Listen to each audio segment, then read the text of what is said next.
आंची के रिंग से कैसे कनेक्टेड है कैंग? क्या है 10 रिंग्स की एक्चुअल ओरिजिन? क्या कैंग की फ्यूचर टेक है 10 रिंग्स? हेलो दोस्तों, आप सभी का स्वागत है बॉलीग्राड स्टूडियोज में। दोस्तों, अब जैसा कि आपको पता ही है कि Ant Man and the Wasp Quantumania का ट्रेलर ड्रॉप हो चुका है और ट्रेलर से फिल्म जितनी डार्क दिख रही है उसे देखकर फैंस खास एक्साइटेड हैं, क्योंकि काफी लंबे समय से हमें मार्वल में ऐसा कुछ देखने को नहीं मिला जो एमसीयू के फ्यूचर के लिए बहुत इंपॉर्टेंट रहा हो। बट अब फेज 5 क्वांटम की डार्कनेस से शुरू हो रहा है और वो भी कैंग की एंट्री के साथ। बट कैंग के बारे में तो इससे पहले हम बहुत बात कर ही चुके हैं। उसकी कॉमिक ओरिजिन, एमसीयू में उसकी एंट्री, लोकी से उसका कनेक्शन और टीवीए में उसका एग्जिस्टेंस। बट अब बारी है एंटमैन में दिखने वाले इस नए कैंग के बारे में बात करने की। नया कैंग, क्योंकि अगर आप ये सोच रहे हैं कि यही वो कैंग है जो हमें एवेंजर्स कैंग डायनेस्टी में दिखने वाला है, तो मे बी आप गलत हैं। इसका एक सिंपल सा आंसर है कैंग की ओरिजिन, या मैं कहूं मार्वल की प्लानिंग, क्योंकि मार्वल हमेशा से ही अपने मेन विलन को एक एम देता है जिसकी वजह से वो एग्जिस्टेंस में आता है और सबसे भिड़ता है। जैसे थानोस के केस में थी इन्फिनिटी स्टोन्स, उसे वो इन्फिनिटी स्टोन्स चाहिए थे जिसकी वजह से सभी एवेंजर्स उससे लड़े। बट अगर आप गौर करें तो यहां भी कैंग कुछ ढूंढता नजर आ रहा है। अब बेशक आप ये जानते होंगे कि पॉसिबिलिटी वो जो ढूंढ रहा है वो शैंग-ची के रिंग्स होने वाले हैं, क्योंकि इसके हमें बहुत सारे क्लूज भी मिले हैं, जैसे कैंग की क्रोनोपोलिस सिटी का रिंग्स के फॉर्मेशंस में दिखाना, उसकी टाइम मशीन का उन रिंग से घिरा हुआ देखना और शैंग-ची मूवी का पोस्ट क्रेडिट सीन।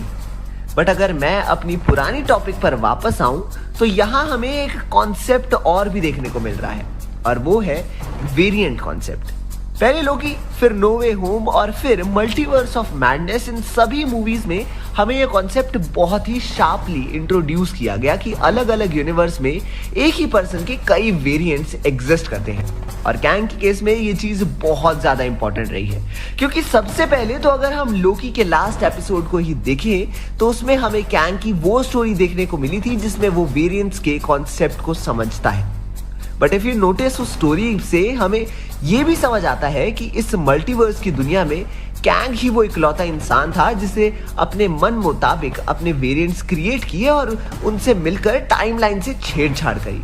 क्योंकि अगर हम कॉमिक्स को ध्यान से देखें तो यहाँ हमें समझ आता है कि कैंग जब भी टाइम ट्रेवल करता था वो एक न्यू टाइमलाइन क्रिएट कर देता था और उसके साथ अपना एक नया वेरिएंट खुद का खुद तैयार हो जाता था। और ही हु रिमेन्स के भी ये वर्ड्स थे कि अगर तुम लोग मुझे मार देते हो, भले ही तुम्हें फ्री विल तो मिल जाएगी, लेकिन मेरा ना होना मेरे सभी वेरिएंट्स वापस आ जाएंगे, अलग अलग यूनिवर्स में और अलग अलग तरह के वेरिएंट्स जो मुझसे बहुत ज्यादा बुरे हो सकते हैं। और क्योंकि उन्हें रोकने वाला कोई नहीं होगा तो वो इस पूरे मल्टीवर्स के लिए एक बहुत बड़ा खतरा होंगे।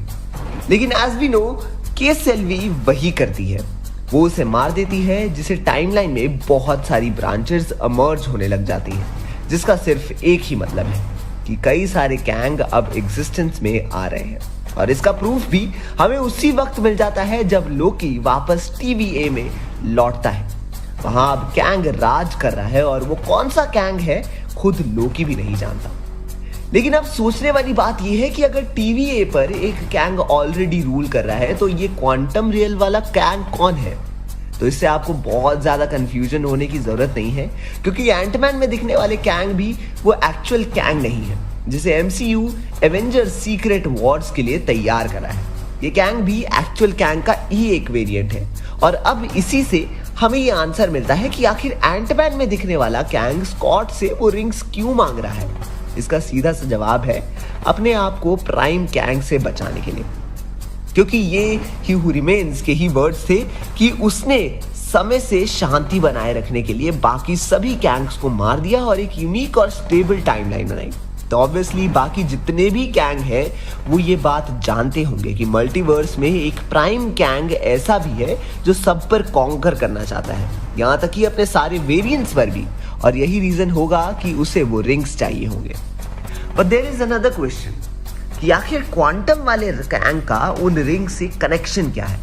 तो इसका जवाब मैं आपको एक थ्योरी से देता हूं। अगर मैं बात करूं 10 रिंग्स की ओरिजिन के बारे में, तो शैंग-ची फिल्म में 10 रिंग्स के बारे में सिर्फ ये बताया गया था कि वेनवू यानी उसके पिता के पास ये रिंग्स हजारों सालों से हैं, जिसे उन्होंने किसी ताल से या किसी समाधि से चुराए थे, जिसके बाद से ही वो सदियों से उनके पास रहे और फिल्म के एंड के बाद अब ये रिंग्स शैंग-ची के पास है। लेकिन ये पहली बार है कि एमसीयू में किसी एंटिटी को बिना किसी परफेक्ट ओरिजिन के इंट्रोड्यूस किया गया है। फिल्म के मिड क्रेडिट सीन में भी बैनर और कैप्टन मार्वल के क्लियर कर देते हैं कि ना तो ये चित्तौरी या वाइब्रेनियम से बिलोंग करते हैं, ना ही यूनिवर्स की किसी और एलियन टेक से, क्योंकि कैप्टन मार्वल वो इकलौती इंसान है जिसने यूनिवर्स के कई सारे प्लैनेट्स देखे हैं और ब्रह्मांड की अनंत एंटिटीज से मिली है। बट उसका जवाब साफ होता है कि उसने आज तक ऐसी कोई भी चीज नहीं देखी। और अब कैंग का उन रिंग से कनेक्शन मिलना यह साफ कर देता है कि क्यों उन लोगों ने इसके बारे में कभी कुछ नहीं सुना, क्योंकि कैंग इस यूनिवर्स या इस टाइम से बिलोंग ही नहीं करता। वो फ्यूचर से ही इन रिंग्स को अपने साथ लेकर आया होगा, बट किसी वजह से उसने ये आउटर अर्थ में दे दी, या पॉसिबिलिटी कुछ और भी हो सकती है।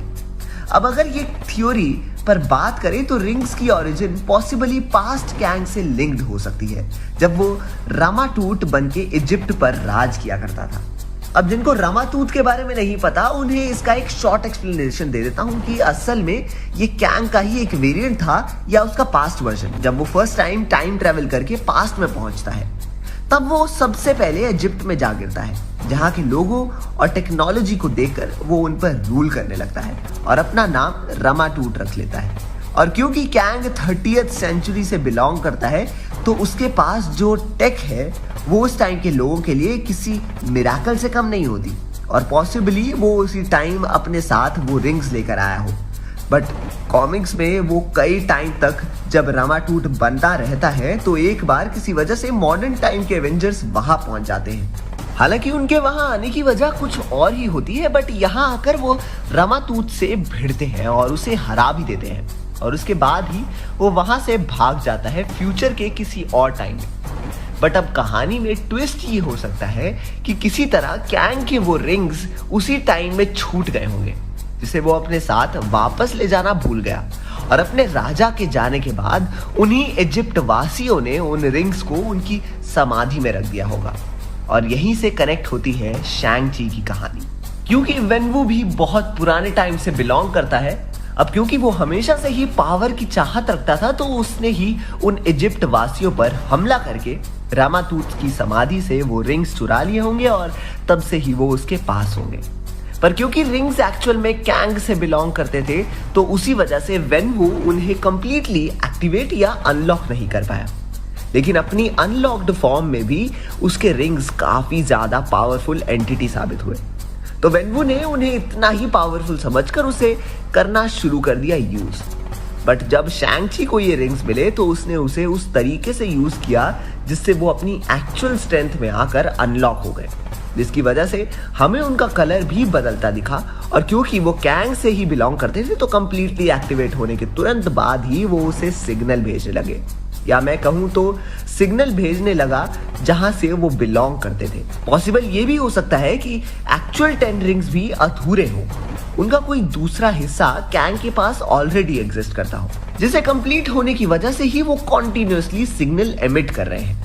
अब इस थ्योरी की एक और एक्साइटिंग बात सामने निकल के आती है कि असल में हमने अभी तक जो रिंग्स की पावर देखी है, वो उसकी एक्चुअल स्ट्रेंथ है ही नहीं, बल्कि ये रिंग्स असल में कुछ और ही करने के लिए बने होंगे, या इन्हें किसी और ही तरीके से इस्तेमाल किया जाता होगा जो सिर्फ कैंग को ही पता होगा। अब ये कॉन्सेप्ट बिल्कुल वैसा ही है जैसा एवेंजर्स में टेसरेक्ट के साथ था। हमें लगता था कि टेसरेक्ट ही एक्चुअल में और कोई पावरफुल चीज है जो एनर्जी का बहुत बड़ा सोर्स है, लेकिन बाद में हमें जाकर पता चला कि वो तो एक इन्फिनिटी स्टोन था, जिसे हमने स्पेस स्टोन के नाम से जाना।